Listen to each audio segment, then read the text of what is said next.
بسم اللہ الرحمن الرحیم۔ تمام حمد و ثنا اللہ کے لیے، درود و سلام پیارے پیغمبر اسلام محمد صلی اللہ علیہ وسلم پہ۔ سلسلہ چھوٹے مال بڑا ثواب کی ذیلی عنوان جہاد کے برابر ثواب والاعمال میں آج ہم 8واں نمبر عمل بیان کرنے والے ہیں۔ آج ہم ایک اور عمل بیان کرتے ہیں جس پر اللہ ہمیں جہاد کے برابر ثواب دیتا ہے۔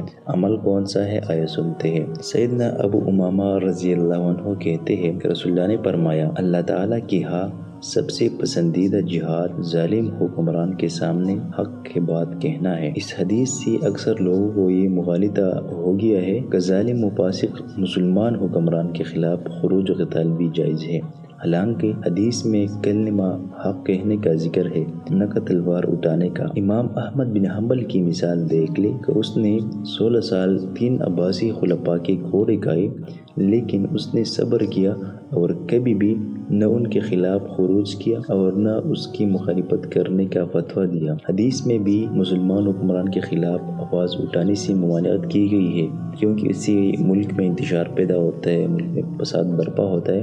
حدیث ہے، حذیفہ بن یمان سے روایت ہے کہ نبی صلی اللہ علیہ وسلم نے فرمایا، میرے بعد ایسے حکمران ہوگے جو نہ تو میرے سنت پر چلیں گے اور نہ میرے طریقے کی پیروی کریں گے۔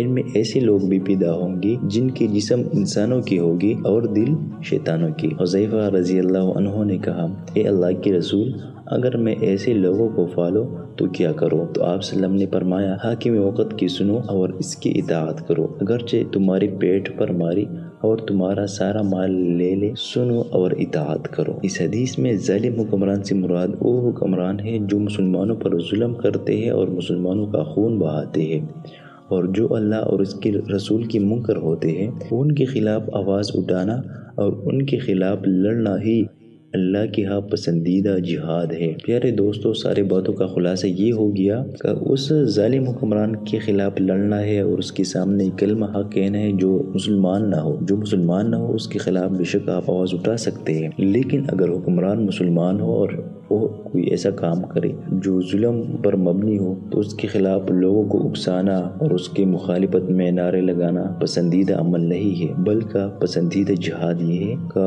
انسان کافر اور ظالم حکمران کے سامنے کلمہ حق کہہ دے۔ یہ آج کا عمل تھا جو ہم نے بیان کیا۔ اللہ ہمیں اس پر عمل کرنے کی توفیق عطا فرمائے اور ہمیں ظلم اور ظالم حکمران کی احاطہ روکنے کی توفیق عطا فرمائے۔ جزاک اللہ خیرہ، اللہم ارحم و ناصر۔